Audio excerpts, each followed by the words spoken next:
Welcome to Altus Insights podcast series with Ray and Marlon, hosted by me, Avi. This podcast will cover monthly market updates and construction cost impacts across major markets in Canada. Hello and welcome to another Altus Insight podcast thing. It's Friday night and Mark have decided we're not productive enough, so here comes a very enthusiastic review of the market and potential construction cost escalation in 2023. Thankfully, despite it being midnight up here in the Great White North, we have Ray back on the team. Now that the golf courses are closed up here and we're frozen, and the Floridians have had enough of him, he's back to his actual day job, which is being tortured by marketing folks. So the debate has come up a few times this year on the cost side. I'm Mr. Positive, because construction cost increases are likely to temper versus the rampant increases over yonder year. And Ray has become all depressing, Mr. Doom and Gloom and general misery, end of the world on the CRE market mode, i.e. like a NIMBY that just found out there's an as-of-right development that's been proposed 4 hours drive away from their house and they're going to round up the troops to fight it. How dare someone cast a shadow on a heritage dead squirrel? Today, we're going to meander aimlessly through the subject of the Ontario market and escalation as we wing it due to the unjust treatment that befell us this late morning from unnamed peeps in the great state of Texas. So we'll start off with Ray. Why so glum, chum? Throw out some words of wisdom on the end of 2022, and then we'll have a chat about 2023. Well, yeah, especially with the beginning of this year, is a carryover of what we experienced end of 2022, based on possible recession fears, how high will interest rates rise, and as well as with the office market, with the return to the office, whether or not we're going to see sort of a continued increase in office vacancy rates, and will people return back to the office? It's the investment side that we're not overly concerned, only because the demand for investment property is still strong, but at what price, right? And the challenge we're dealing with right now is that there's still demand, but there are sort of price discovery points that are still being argued between vendors and buyers of what is the appropriate price based on the interest rates, based on a slowing marketplace, and as well as less bidders on the market. So we've seen sort of a drastic drop of investment activity in the first half of the year compared to the second half of the year. And so far, the January, February numbers are dismal. It's not just Ontario, but it's across Canada as investors are trying to figure out what their portfolio strategy should be, and as well as the challenge with trying to find financing for some of the projects that they're looking to acquire. So from that perspective, it's sort of like a continuation from fourth quarter going into first quarter, with the amount of activity and as well as, to a certain extent, the uncertainty going forward for the first half of the year. Yeah, so I mean, that's where you come in all the doom and gloom. You've got to flip it around. So I agree. Last year started really kind of terrible. I mean, finished kind of terrible. Condo sales ground to a halt, so we were slightly less than the average over the last 10 years. This year's is probably going to be terrible. Rental projects, purpose-built rental, make no sense because they're getting hammered by municipal fees. Office isn't going to get built because no one's actually in an office anymore. We're all locked at home. So realistically, yeah, if you look at that side of things, it's going to grind to a halt. But it depends which side of the market you look at. And you guys did the survey where 72% of people are going to put the projects on hold. Well, that means 1/3 of the people are actively out there looking for opportunities. And now's the time when opportunities exist. So realistically, I think if you're in the market, you're not well heeled, you're not well capitalized, there's major risk for you right now, and you could get into trouble. The guys that got the cash, this could be the opportunity years. The way I've been sort of saying it is I see 2023 as the hangover year. So kind of like we've had a great run from like 2017 or earlier. Now we're in the hangover year. You know, a few people drank too much, probably got themselves in a little bit too much trouble. Now the people who are a bit more sensible, they're looking around going, oh, I can pick up a deal. I can get some land here. I can get a project that's in trouble. I can pile it up a little bit because we know it's coming back. Next year, 2024, I'm calling the hair of the dog. Basically, grab yourself a scotch, hang on. It's still going to be interesting, but we'll see the fern signs alive. And then by 2025, I think the whole market comes up. So I think it's how you look at it. Short term, I agree. It's kind of doom gloom. Rome is burning. But the midterm and long term for Canada and Ontario, they look kind of positive if you put a reverse spin on it. Now, that's the way I do my market presentations. Unfortunately, at the end of it, most people are like, not quite sure if that's positive or negative or what the hell you just said. But it's taking a different view on how you see the market's going to play out. And I think, Ray, if we looked at it like that, and you took away all of the negative noise right now, all of that turbulence in the market, surely Ontario is going to look pretty rosy if you look at the immigration stuff. If you start thinking midterm, i.e., what does this look like in 2025, 2026, or even fast forward to 2030? Isn't this just 2 years of pain and suffering because of interest rates? To a certain extent, and I totally agree with 25, 26, is it has to be better than what we're seeing right now.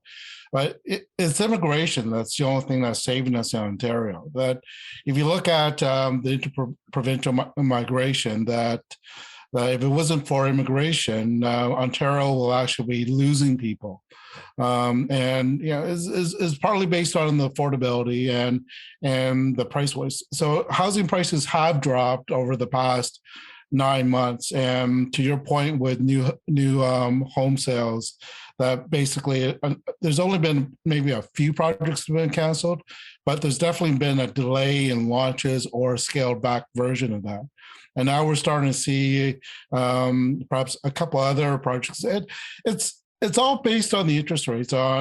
Yes, it's high right now, and typically the announcement today of 150,000 jobs created is supposed to be good news.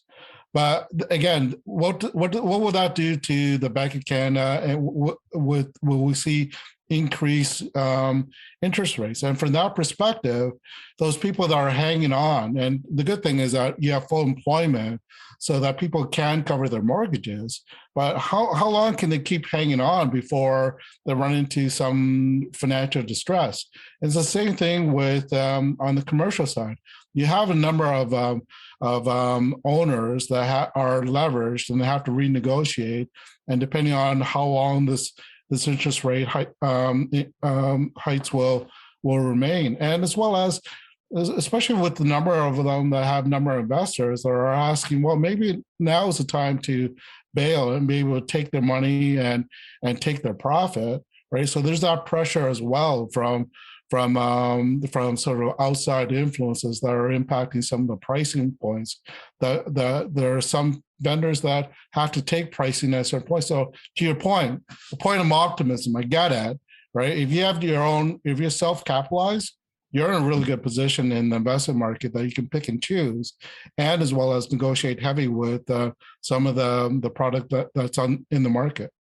Yeah, the other way I'm looking at it is, right, interest rates are terrible. They're probably going to go up a little bit. And we do know the central banks, both the US and Canada, their prime objective is to make as many people unemployed as humanly possible and hopefully cause a recession, because they don't actually care, because they get paid even if there is a recession or there isn't a recession. Realistically, success isn't measured for them what they do. It's measured by this obsession with a 2% inflation rate. But again, the way I'm starting to look at it is if things come down and you say there's pressures, but if you're well capitalized, there is no pressure. Why sell at the bottom? The only people that are probably going to get pressure are the people that have maybe overextended themselves, and isn't necessarily a bad thing if people started deleveraging themselves a little bit, became a little more sensible, and realized that what we've seen for the last 5 years isn't the norm, it's the anomaly. I mean, I was at a presentation the other day and the economist was presenting the saying interest rates are never probably going below 3% ever again, or in the near future. Therefore, get used to it. We're waiting for it to come down. It's going to trickle down. But everybody knows the Bank of Canada is not going to reduce any rates whatsoever until 2024, no matter what happens to the economy, because they only care about one thing: 2% inflation. They don't care what the impact is to the economy. They have no interest in it. It's the interest rates that, I'm not sure how long we've been in this low interest rate. And if you look at the activity in the investment market, especially in 2021 and the first part of 2022, people can can make certain bets, and because of the interest rates, they're okay, right? You can still make a bad bet with other people's money or low financing. You can still do okay, right? But the challenge we're running into, like if you look at the industrial sector, right, it's the most sought after investment asset. E-commerce is booming, and supply can't keep up with demand in the marketplace, and they've seen rents increase by about 20 or 30%. But over the last few years, it comes to a point whereby how high can rents go, and we're seeing. Well, one of the positive is that now you're seeing a lot more industrial development going to southwestern Ontario, going to Hamilton. But how high can it go before you can that there's going to be pushback, and as well as on the returns. If you're buying something at negative leverage at 3.5%, 4%, and expect the rents to pull you out by going 20 or 30% in the next 2 or 3 years, you have something else coming at you, because it might not happen. And to justify that price for that asset, I think people are definitely, people that are providing financing are scrutinizing the numbers and the yields and the growth more. But I think that's another cause of a slowdown in investment activities, especially for the first half of this year. I just figured that's why they like using the phrase 30-year discounted cash flow. Now they don't have to worry about what happens till year 30. I mean, isn't that the new way to make stuff look like it works? I don't get positive cash flow or even break even till year 12. But by year 30, look at the money I'm making. Yeah, that's a tongue-in-cheek joke that you've probably heard it as well, Ray. A lot of people trying to make stuff work by looking out 30 years out. Well, I know, and there's a lot of discussion about the yields, and the whole thing is that some of these discussions are also coming up in the office front, and from the office front, you already see, it's interesting with the GTA that for the first time in a while, office investment transaction was actually in number 3 behind industrial and behind land, and part of that boom in investment activity is based on companies re-strategizing and especially the institutional players divesting themselves of office. And the biggest transaction that we saw last year was in January with the sale of the World Bank Plaza for over $1.16 billion, right?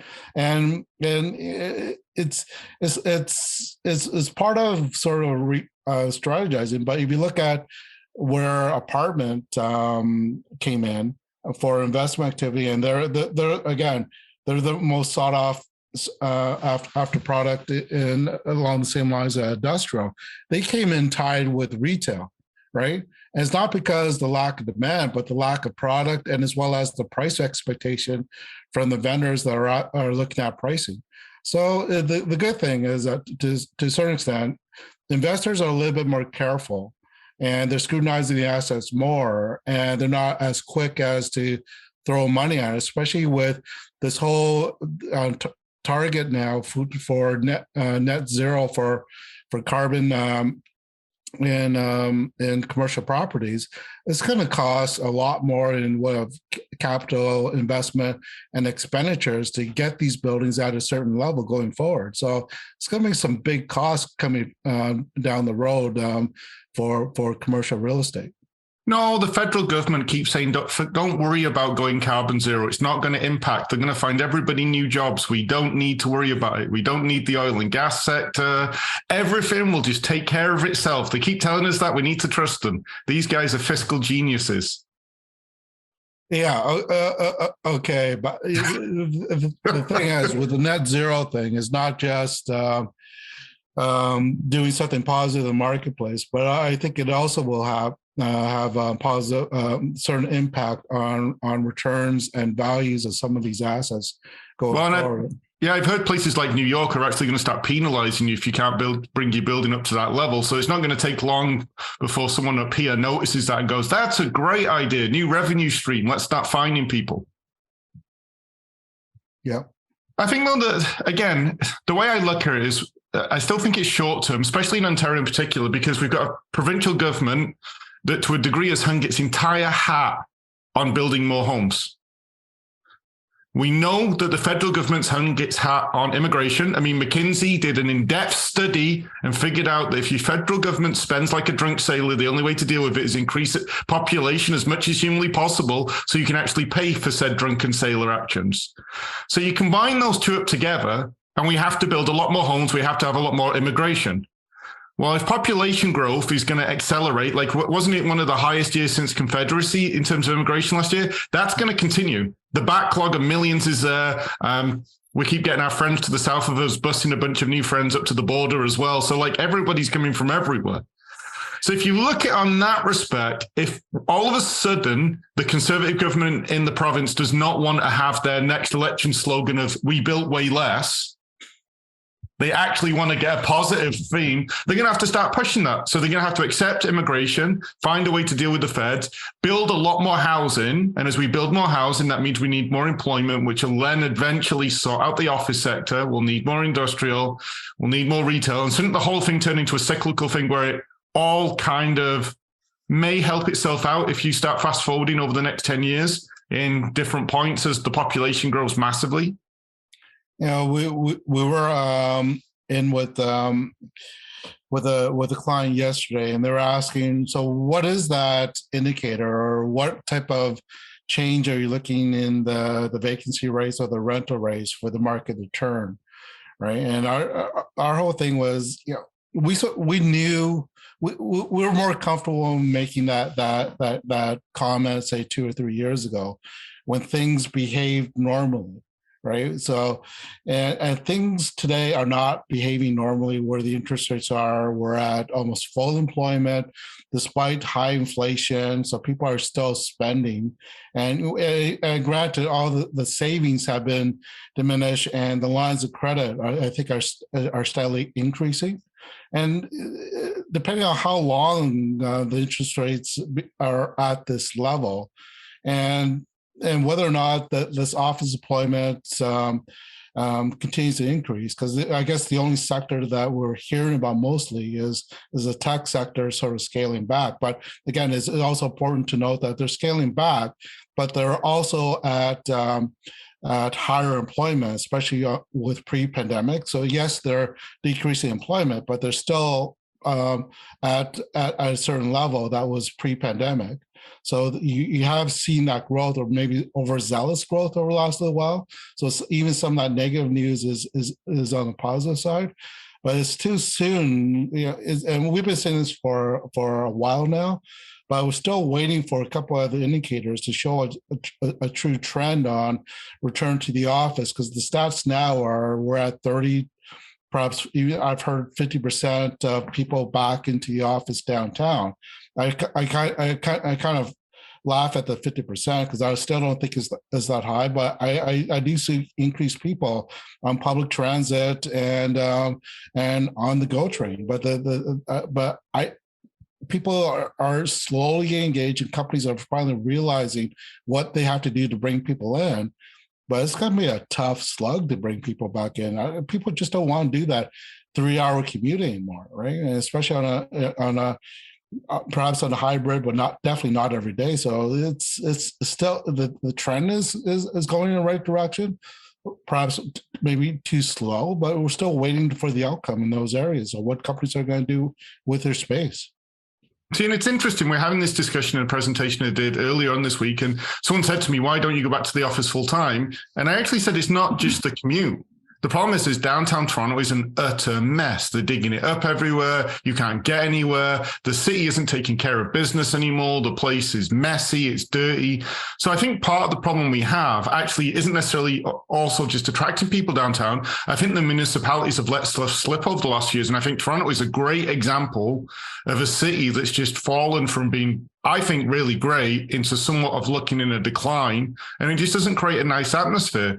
But like I was downtown this week 2 or 3 days, I think it was great. Went out for dinner, loved the restaurant and nice and stuff. Unfortunately, you then have to walk to your next place, climbing over traffic cones, trying to not get run over by construction vehicles, and then realizing they've dug up the same street 16 times in the last 5 years. But that aside, there's got to be a positiveness. And I look at this in the relativeness. So you've said the doom and the gloom, stuff like that. But the way I kind of look at the market is it's all like these interconnected bubbles. So no matter how you look at the market, they're interconnected bubbles and they all tie in. So a developer's got a set of bubbles, set of project, properties they own, that ties into the next guy. And each one acts differently and there's influences.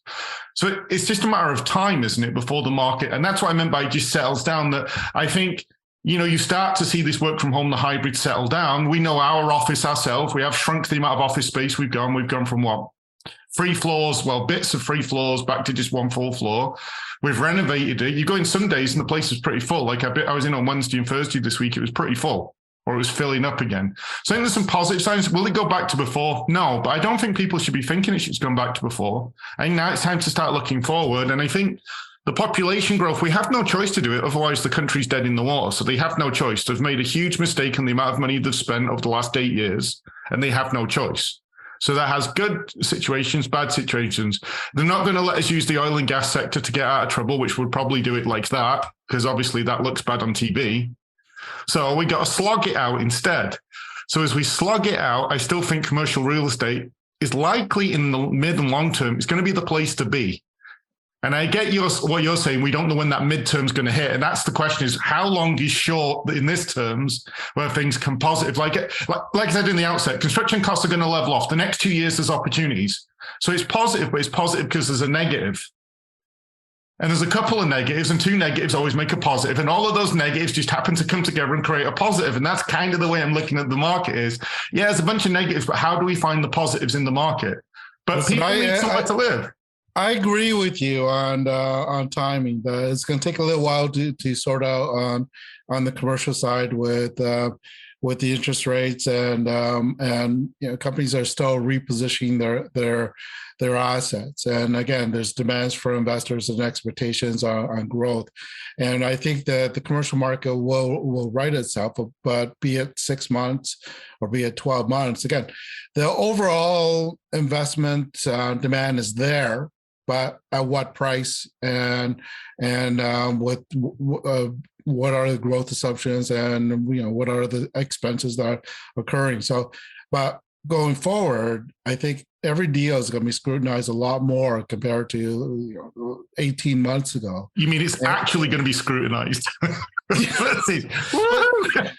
and I think that's part of the challenge, right? Because I think there are certain people in place right now that have never been through a slowdown or a high interest rate environment.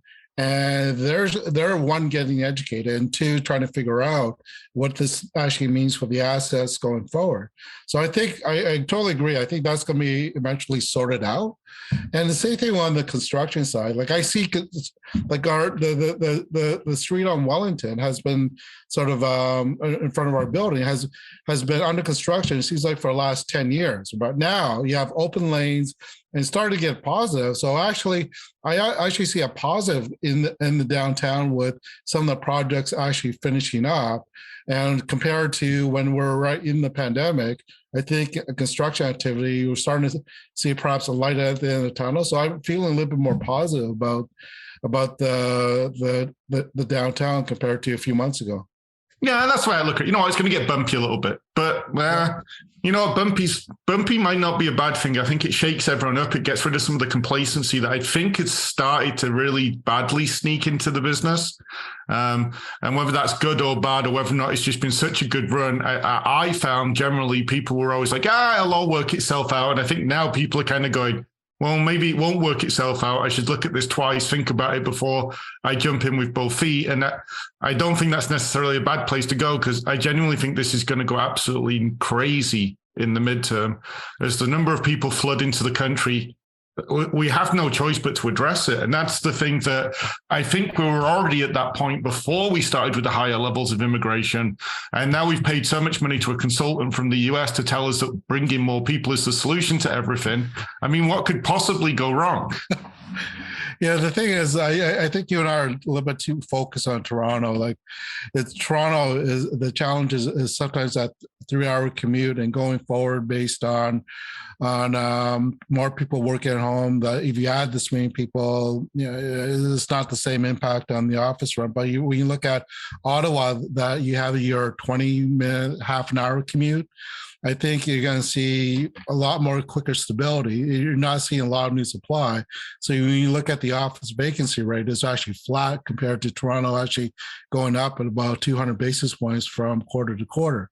Right. And Southwestern Ontario is the same thing with housing affordability and the universities, that I think there's employment and, research and definitely tech development. And same thing with Hamilton, St. Catharines.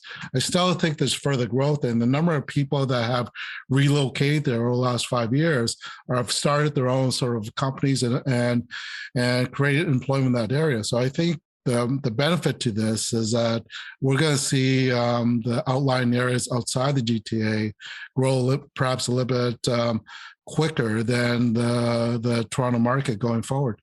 Yeah, we actually had a joke on Wednesday with the gentleman you were with on the panel today, and he was like, "What's the solution to the housing problem?" And I said, "Look, tongue in cheek, build a new city, completely new city, with none of the councillors allowed in until we finished it." And that would be the solution. Get as many people as possible out of the city of Toronto and this God complex that exists in Toronto, that's the greatest place on the planet, the earth, and no one can do anything wrong. And it is a great city, I'm not saying that, but holy smokes, they just don't like change. This is where the problem is. There needs to be a systemic change to get housing, and they don't want it. So I did that tongue in cheek. I'm like, let's just go build a new city. 5 million people, let's start now. Let's just start building it. I guarantee you we'd get it finished a hell of a lot quicker. Now, the economics would be a bit more complicated, but the Saudi Arabians just went, let's build a big city. So why can't Canadians do it too? Because we have regulations. Yeah, we just need to get rid of those. That's why you build a new city that's unregulated. And then you hand it over afterwards. And then the bureaucrats can go in and wreck the place. See, so we ended on a positive note. I thought you were very positive at the end of that. So I think the conclusion from both of us, it's going to be bumpy in the short term. We don't know how long short term is, but we're thinking 2025, 2026. Then midterm is likely to look positive, but right now it's hard to see 100% what that looks like. Long term, it might sort itself off. That's the conclusion I'm taking from this. The other conclusion I've got is that marketing are generally soulless individuals that make us work at this time of night and do these podcasts. And then before the podcast, tell us the best podcasts we have are the ones where me and you aren't actually on it, which really inspired us to greatness today. We are talking about some fun new podcasts coming up. We actually have a list of about 20 subjects, but one of the ones we're coming on today was having the Altus have a discussion with ChatGPT live on what they think the market's going to do, what happens with construction costs, and seeing how close they're going to be to the Altus prediction. So we may have a little bit of fun with that one in the future, just to change stuff up a little bit. That was Johannes's idea, the guy that tortures us right now. So it sounds like it could be fun. Everyone seems to be playing with it online and posting it. So why don't we see what happens when we stick 3 Altus people versus an AI in a room? Let's see what, I use the term real intelligence versus artificial intelligence looks like, but we'll see how that goes. So thanks very much, Ray. It's nice to see you back again. Thanks. We haven't done one in a while, and look forward to the next podcast. Cheers. Yeah. Bye.